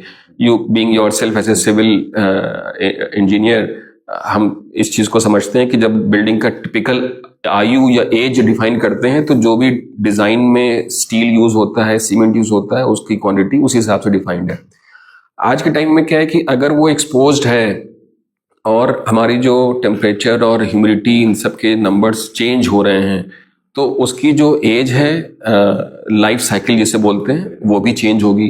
तो हम लोग इस तरह से कैसे जो न्यूअर एज कंपनीज हैं या न्यूअर एज में जो बिल्डिंग मटेरियल हम लोग बना रहे हैं या बनाएंगे, उसको कैसे इस चीज से इक्विप्ड करें ताकि इस तरह के रेजिलियंस के अगेंस्ट वो लोग परफॉर्म करते रहे। बहुत सारे एफर्ट चल रहे हैं कि डीकार्बोनाइज करना है कंस्ट्रक्शन सेक्टर को। तो सबसे पहला पॉइंट यही है जो आपने उठाया कि डीकार्बोनाइजेशन करने के लिए ड्यूरेबल लॉन्गर लाइफ स्ट्रक्चर्स बनाओ। जी। तो मच मोर ड्यूरेबल मटेरियल्स लगाओ। अदरवाइज डीकार्बोनाइज करना है तो आपका अगर लाइफ से 85 साल लाइफ रेडी तो नहीं होगा, तो स्ट्रक्चर बनाओ ऐसे जो कि जिनकी लाइफ लॉन्गर हो, 75 साल हो, 100 साल हो, या लॉन्गर लाइफ हो, या उनको रीयूज कर सको। दोनों चीजें आप समझे ना। जहां पे अपने तो उसको रीयूज, तो दूसरी चीज आ गई, आपने मेरे 50 साल की, बट 50 साल के बाद इट शुड बी रीयूज, तो सर्कुलर। तो दो चीजें हैं, make materials which are much more durable.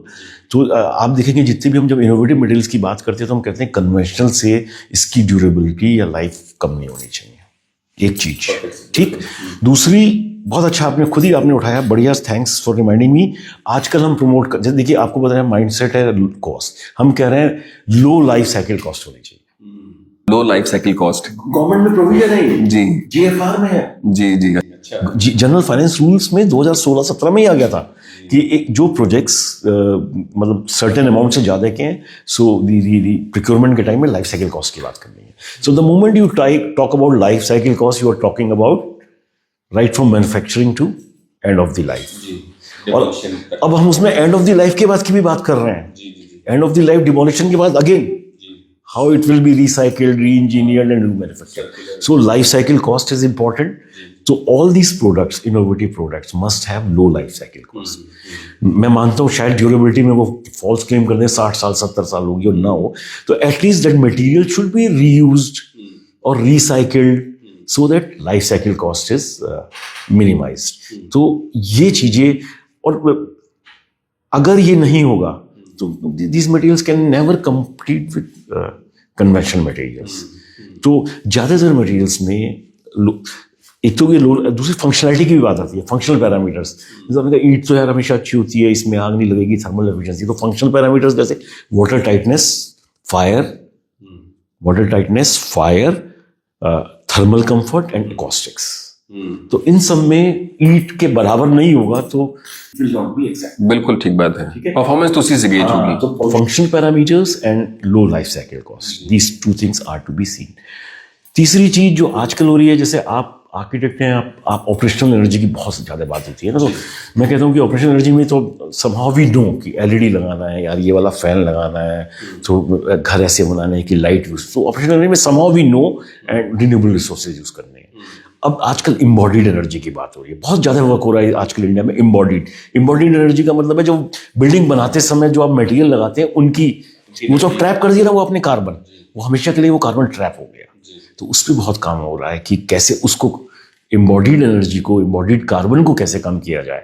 तो राइट, जैसे सीमेंट, जैसे कहते हैं ना सीमेंट 1 kg सीमेंट बनाने में 1 टन सीमेंट बनाने में 100 kg कार्बन डाइऑक्साइड इमिट होती है, तो उस तरह के वो मैन्युफैक्चरिंग प्रोसेसेस को इम्प्रूव कर रहे हैं, non fossil fuel based fuel energy ला रहे हैं, उस तरह की चीज़ें यूज ऐसी स्टील में यूज कर रहे हैं सो दैट इम्बॉडीड एनर्जी कम हो जाए।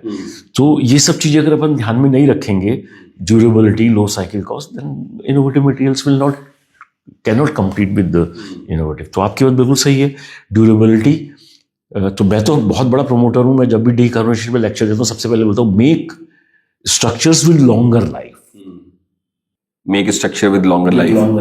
तो use materials, technologies so that जो आपने 50 या 60 साल है उससे ज्यादा लाइफ हो, तभी वो आज के समय में वो फिजिबल हो।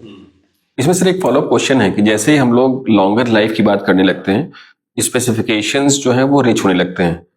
जो अभी cost let's say 3000 rupees per square feet की रेट है, वो हो सकता है कि 3500 पे चली जाए, 4000 पे चली जाए, विच इज ऑल्सो फाइन।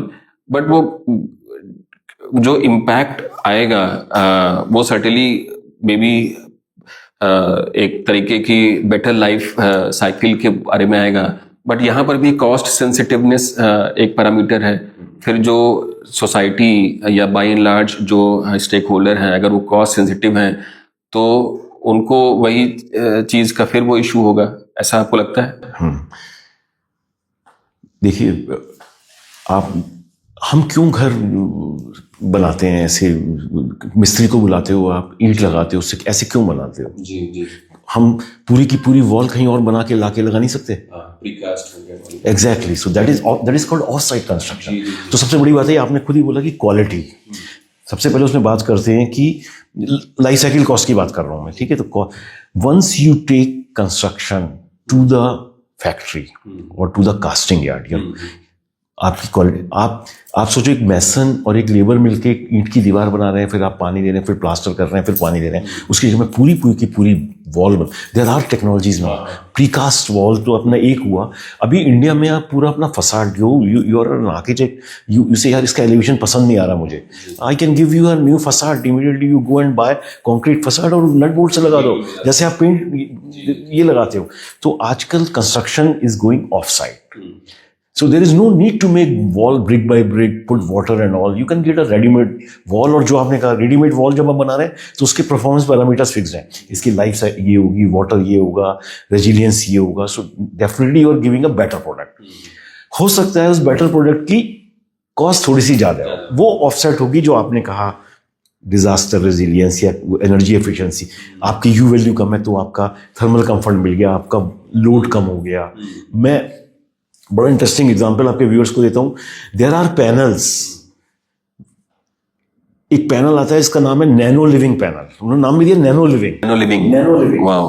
वो पैनल क्लेम करता है कि we just by putting our panel as a wall panel, you can improve the inside air quality. Let's not construct buildings, let's manufacture them. Let me repeat, let's not construct building, let's manufacture them. The moment you understand the difference between construction and manufacturing, you will understand what I'm talking about. It's assembly line production. Standardisation आ गया उसमें। आप car बनाने जाते हो, वो chassis रखता है और 3 दिन के बाद वहां आपको कार मिल जाती है। In a similar way, you can get a house, you buy that house and just start using it. Take it to your site and start using it. तो उस तरह की चीजें लाने से आपकी लो लाइफ से क्वालिटी मटेरियल मिलेगा। बिकॉज आप भी मानेंगे इस बात को, जब आप कंस्ट्रक्शन साइट पे करते हैं और जब आप कंस्ट्रक्शन कहीं से करके लाते हैं, जब करके ला रहे हैं तो अंडर कंट्रोल कंडीशन कर रहे हैं, फैक्ट्री एनवायरनमेंट में कर रहे हैं, तो naturally you will get a quality product, isn't it? उसकी लाइफ भी ज्यादा होगी, उसकी परफॉर्मेंस भी बढ़िया होगी। तो इन सब चीजों से आप कॉस्ट को ऑफसेट कर सकते हैं। और मैं फिर बोलूंगा, जैसे प्रीकास्ट मेन स्ट्रीम हो गया कंट्री में, तो आज की डेट में प्रीकास्ट की कॉस्ट कंपेरेबल है आपके कन्वेंशनल कंस्ट्रक्शन से। फिर प्रीकास्ट वगैरह आप जैसे और बहुत सारे एडवांटेजेस हैं, मेंटेनेंस कम हो गया, पतली वॉल होने से और क्या फायदा होगा, सेम बिल्टअप एरिया के लिए यस कारपेट एरिया बढ़ गया आपका, वो एडवांटेज हो गया। सो ये सारे एडवांटेज हैं जो कि कॉस्ट को ऑफसेट करते हैं। तो ये भी एक मिथ है कि कॉस्ट, जैसे कैपेक्स और उसकी बात होती है, कैपेक्स की सब बात, कंस्ट्रक्शन में क्या है, कैपेक्स की सब बात करते हैं, मेरा इतना पैसा लग गया। ओपेक्स की कोई नहीं बात करता कि मैंने तो 4 AC बाद में लगाए, मेरा बिजली का बिल इतना आ रहा है। आप समझ रहे हैं? तो वो एक माइंडसेट जिस दिन चेंज हो गया, उस दिन these things will. No, totally agree sir. इसमें सर एक और फॉलोअप क्वेश्चन है कि जनरली जैसे मैं नोएडा में, जैसे हम लोग अभी ये शूट कर रहे हैं, गुड़गांव हो गया या जो भी नदर्न बेल्ट है जहाँ पे हमारा कंपोजिट क्लाइमेट कंडीशंस हैं, ज़्यादा टेम्परेचर 40-50 इस रेंज तक पहुँचता है और ह्यूमिडिटी भी हाई पहुँचती है in the monsoon season, and then we have winters as well. उस तरह के सिचुएशन में क्या है कि जो एक्सपोज सरफेसेज हैं उनका डिग्रेडेशन रेट जो है वो बहुत ज़्यादा हाई रहता है। अब आप कोई भी हाउसिंग सोसाइटी देख लीजिए जो 10 साल पुरानी है, it looks almost like 20 years old. तो और बाहर भी मतलब एक तो कंस्ट्रक्शन का जो मटेरियल है वो expose towards these harsh conditions, दूसरा है उसमें सोने की सुहागा सिचुएशन हो जाती है अगर वहां पे सीपेज आ जाए। तो ऐसी सिचुएशन में अगर मैं मेंटेनेंस कंपोनेंट को फोकस करें या फैसिलिटी मैनेजमेंट को फोकस करें, तो मतलब इस तरह के जो टूल्स हैं, हालांकि हमारे यहाँ जितनी भी प्रॉपर्टीज हैं, चाहे हम सेल्फ बिल्ट हाउसेस से लेकर के ग्रुप हाउसिंग प्रोजेक्ट्स हो या हम छोटे किराना स्टोर से लेकर के मॉल तक के बात करें या बड़े हॉस्पिटल होटल्स की बात करें, आप देखिए अगर फैसिलिटी मैनेजमेंट को एक पूरे सिस्टम का अभिन्न हिस्सा नहीं बनाएंगे तो शायद जो life cycle of the building है, जो हम एस्पायरिंग बात कर रहे हैं कि हम 75 साल तक कर लें, वो शायद अचीव नहीं कर पाएंगे, नो मैटर व्हाट टेक्नोलॉजी और the material you use in the building. तो इस चीज को किस हिसाब से, मतलब पॉलिसी साइड में, क्योंकि आप मिनिस्ट्री के एक ऑर्गेनाइजेशन को रिप्रेजेंट करते हैं, तो पॉलिसी साइड में किस हिसाब से इस चीज को एक इंटीग्रेट करना कर सकते हैं? बहुत अच्छा क्वेश्चन पूछा आपने। तो बहुत सारी चीजें इसमें बनाई। चलिए पहले ट्रेडिशनल उसकी बात करते हैं। ट्रेडिशनल बिल्डिंग्स बनती हैं और आपने कहा एक्सपोज ब्रिक सरफेस होती है, ठीक है। तो CPWD बहुत सारे, एक होता है प्रिवेंटिव मेंटेनेंस, जैसे कहते हैं prevention is better than cure. तो प्रिवेंटिव मेंटेनेंस मैनुअल है CPWD का। अच्छा। तो जिसमें कि जैसे SOP होता है ना, स्टैंडर्ड ऑपरेटिंग प्रोसीजर, मैं भी आपको प्रैक्टिकल एग्जांपल भी देके बताऊंगा। तो आप सब लोग प्रिवेंटिव मेंटेनेंस मैनुअल, आप जाड़ा आने से पहले आप अपने ये निकालते हैं नहीं, जैकेट्स और वो निकालते हैं, दैट्स प्रिवेंटिव ना।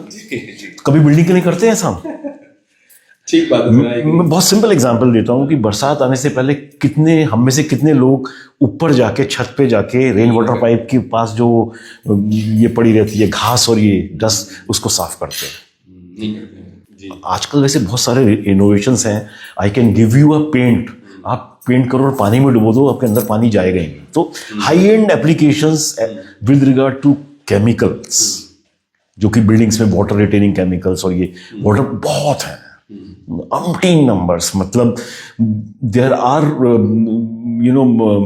membranes available which claim कि भाई ये membrane लगा लो तो waterproof हो जाएगा, ingress of heat भी नहीं होगा, तो हाई एंड तो है ही है। लेकिन हम हाई एंड की बात नहीं करते, हम जो हमारे आम घर बनते हैं, आम घर को हम प्रॉपरली मेंटेन करने के लिए एक तो जितने भी सीपेज वाले एरियाज हैं उनकी साफ सफाई करें, प्रिवेंटिव मेंटेनेंस करें, डोर विंडोज का अपकीप करें, पेंट वगैरह जब कराना है कराएं, एक्सपोज सर्फेसेस में हमेशा भी। बट वर्कमैनशिप मैं फिर कहूँगा, जैसे हम सरकारी उसमें तो बता सकते हैं आपको कि जितनी भी गवर्नमेंट बिल्डिंग्स बनती हैं उसमें एक आजकल नई चीज़ कर दी है थर्ड पार्टी इंस्पेक्शन मॉनिटरिंग। तो जितने भी गवर्नमेंट के प्रोजेक्ट हैं उसमें जो जैसे इम्प्लीमेंटिंग एजेंसी है उसके ऊपर एक एजेंसी थर्ड पार्टी बैठाई जाती है जो कि देखती है कि वर्कमैनशिप अच्छी है या नहीं है। Third party inspection and monitoring independent agency होती है, वो उसका इंस्पेक्शन करती है, मॉनिटरिंग करती है, एज पर स्पेसिफिकेशन बन रहा है या नहीं बन रहा है। तो एक चेक लाया है, चेक एंड बैलेंसेस करके लाया गया है। बट आपका पॉइंट अगेन सही है, अगर वो फैसिलिटी मैनेजमेंट ही नहीं है तो फिर तो आप लोहे का स्ट्रक्चर भी बना दो वो करोड़ हो जाए। सही बात है sir, very nice. Third perspective बात करते हैं सर कि हमारा जो मास अडॉप्शन ऑफ ऑल्टरनेटिव टेक्नोलॉजी है, जैसे आपने GSTC बताया, अगर और 5 या 6 जोन्स बताई आपने जहाँ पे उसका डेमोन्स्ट्रेशन हो चुका है। अब इसका मतलब है कि हमें मास स्केल पे उसको अडॉप्ट करना है and there are lot of mechanism. एक टेक्नोलॉजी जिसको हम लोग बोलते हैं RCC वॉल कंस्ट्रक्शन, एक कंपनी माइवन करके आई और बहुत सारे जगह पे वो माइवन ऐसी छा गई कि जैसे लगता है कि माइवन के अलावा कोई और टेक्नोलॉजी नहीं है।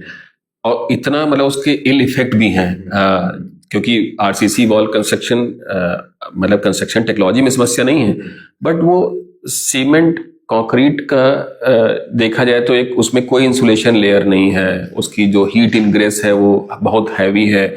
और वहाँ पे जो हमारे रियल एस्टेट डेवलपर्स हैं वो क्या है उसको लोहा लाट, उनकी मार्केटिंग टैग लाइन भी है कि मतलब वी आर सेलिंग द लोहा लाट construction for the home buyers. और इस तरह करके they are actually charging the premium also from the buyers कि ब्रिक्स को छोड़ करके आपको एक maybe more life cycled construction material आपको या टेक्नोलॉजी आपको मिल रही है। तो इस तरीके से जब हम लोग बात करते हैं ऐसी टेक्नोलॉजी जो कि एकदम से वो कर ली, उसका एक रीजन है क्योंकि वो बहुत जल्दी कंस्ट्रक्शन हो जाता है, less dependent on the labours, इसलिए ज्यादातर लोगों को पहली जो कैपेक्स में ज्यादा होने के बावजूद भी डेवलपर्स ने उसको तेजी से अडॉप्ट कर लिया।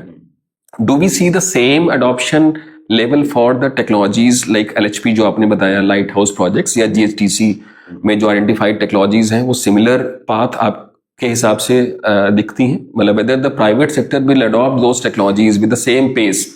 तो अगेन हमने भी एक स्टडी कराई थी, this question is being asked to me several times, so I got one independent study done कि घर सबसे ज्यादा किस टेक्नोलॉजी से इंडिया में बन रहे हैं। हमारे लिए तो सारी टेक्नोलॉजी बराबर है, तो आपकी बात बिल्कुल सही है। एल्युमिनियम फॉर्मवर्क है ना, माइवन एक मलेशियन कंपनी थी जिसने वहां से शुरू किया और माइवन बंद हो गया, उन्होंने इंडिया में सेटअप कर लिया।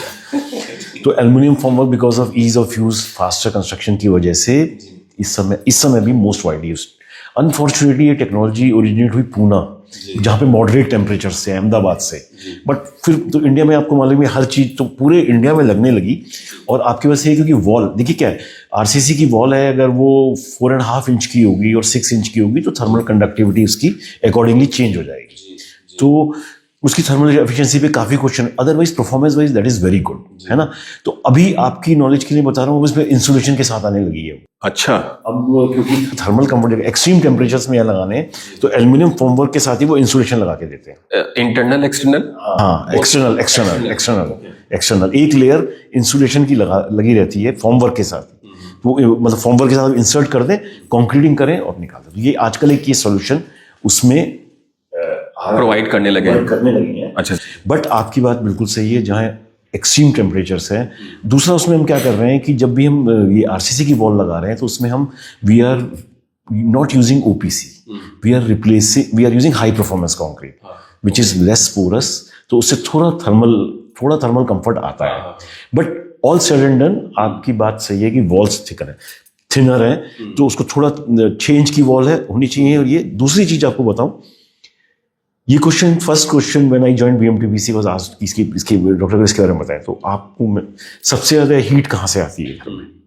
छत से। तो छत अगर आपका स्लैब आपका प्रॉपर होगा, उस पर वाटर ट्रीटमेंट होगा, तो वो प्रॉब्लम उतनी नहीं होगी। आपकी बस सही है, पर उतना प्रोजेक्ट आप जो कर रहे हैं उतना नहीं है। अगर आप रूफ का वाटर प्रूफिंग करते हैं और उसका प्रॉपरली आप उसको मेंटेन करते हैं और घर का ओरिएंटेशन वगैरह सही से देते हैं और वॉल्स की थिकनेस 4 इंच से बढ़ा के 5 इंच रखेंगे, तो उतना एफर्ट नहीं। और इस तरह की कंक्रीट अगर आप यूज करते हैं जिसमें कि आप part of this cement is being replaced by this fly ash और दिस, तो थर्मल कंफर्ट उसका बेटर है। But nowadays insulation is also coming into this. तो ये टेक्नोलॉजी सबसे ज्यादा यूज हुई, क्योंकि अब मेन स्ट्रीम हो गई तो सस्ती हो गई। एल्युमिनियम फॉर्मवर्क होता है, रिसाइकेबल होता है। आजकल कंपनी वाले क्या कर रहे हैं कि वो इस फॉर्मवर्क कहते हैं कि आप लो हमसे और फिर हमें ही वापस कर दो 30 to 40% साल्वेज वैल्यू पे। अच्छा। हाँ। तो ये टेक्नोलॉजी मोस्ट वाइडली यूज है। बट अब 2-3 टेक्नोलॉजी और बताता हूँ आपको। एक प्रीकास्ट, जिसमें आप बीम, कॉलम, वॉल, स्लैब सब बनाओ कास्टिंग यार्ड में और लाके लगा दो। दिल्ली में 60,000 घर प्रीकास्ट से जीडीए बनवा रहा है। तो आप समझे, कॉलम, बीम, स्लैब सब कहीं कास्टिंग यार्ड में जैसे आप मेट्रो कैसे बनता है, मेट्रो के गर्डर्स कहीं और बनते हैं, पिलर्स।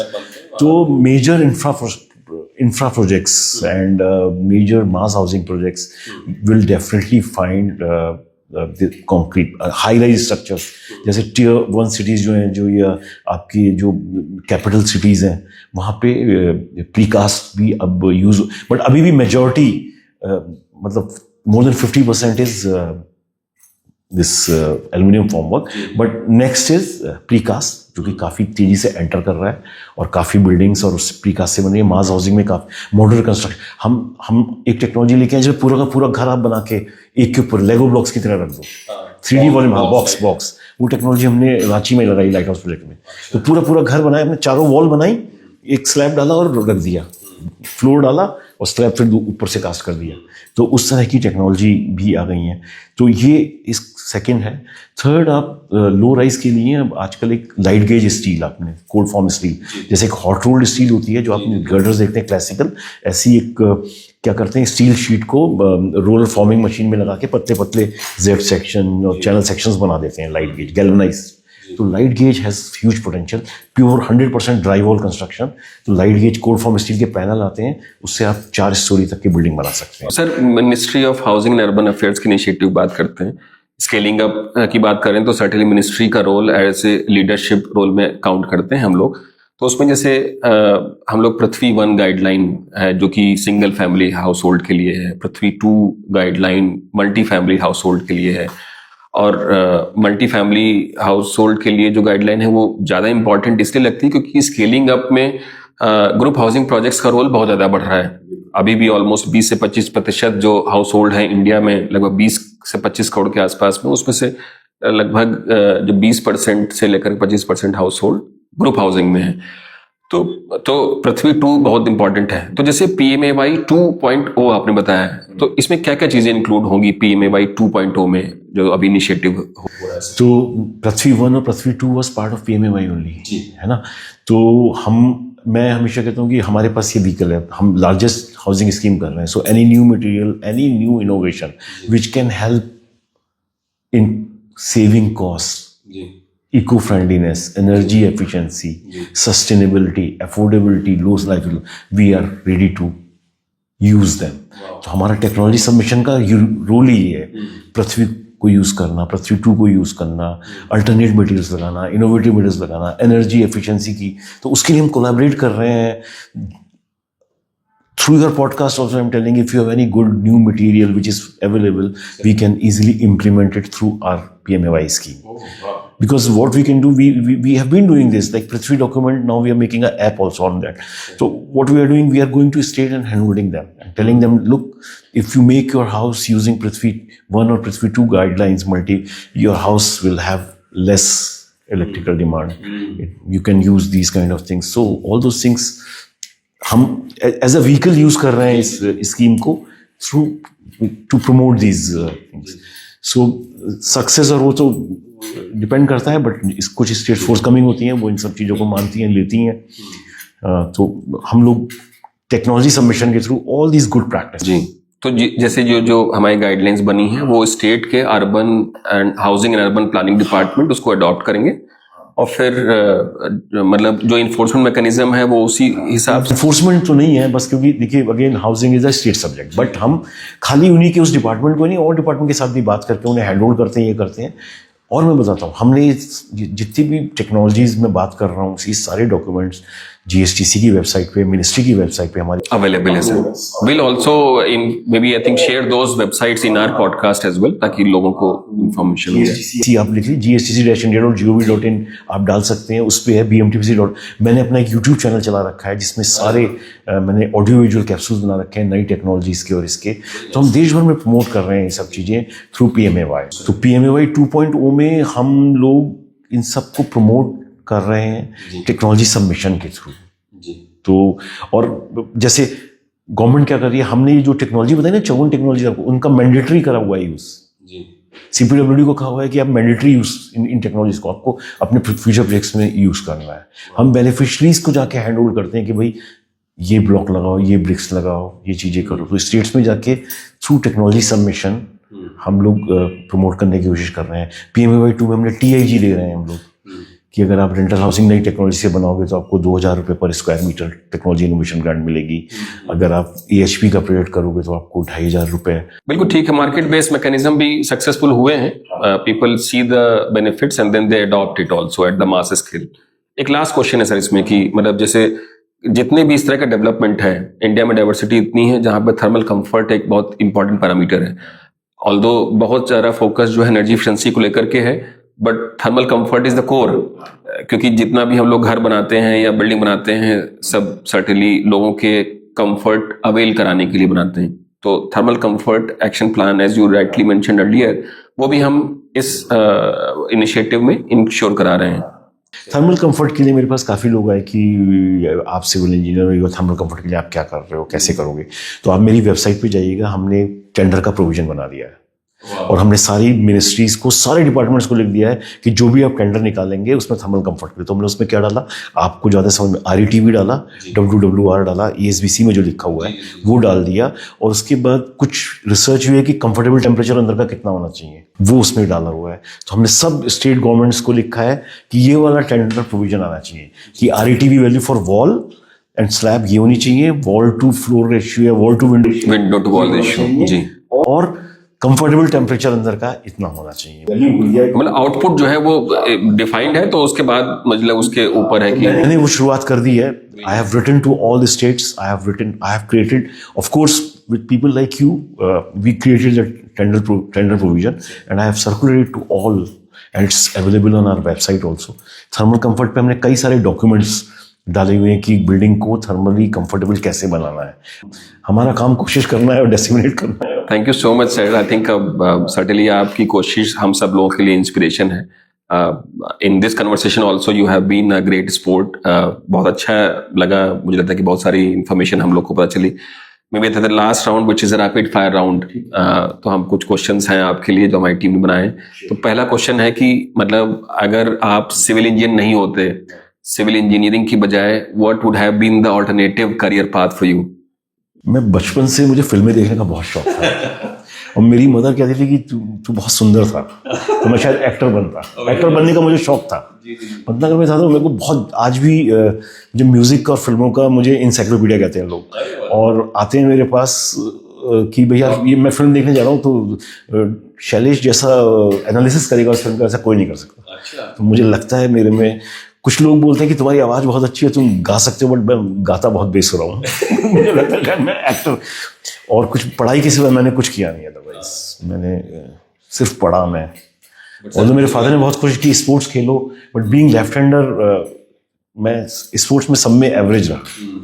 सेकंड सर क्वेश्चन है कि मतलब name any specific building material जो आपको लगता है कि फ्यूचर में वो डोमिनेटिंग बिल्डिंग मटेरियल हो सकता है। सीमेंट को कोई रिप्लेस नहीं कर पाएगा। ओके, सो सीमेंट, अब हम बात करेंगे लो कंक्रीट, मतलब low carbon cement and concrete mixes. Low carbon cement and concrete, although we are working on geopolymer concrete without cement, but future is low carbon concrete and concrete mixes. Sir next question है कि the most green building जो आपको लगता है कि very iconic building that you perceive. पर्यावरण भवन, हाँ, इंदिरा भवन जो लोधी रोड पर है, that's very good. 5 star rating है उसकी, प्लेटिनम रेटिंग है।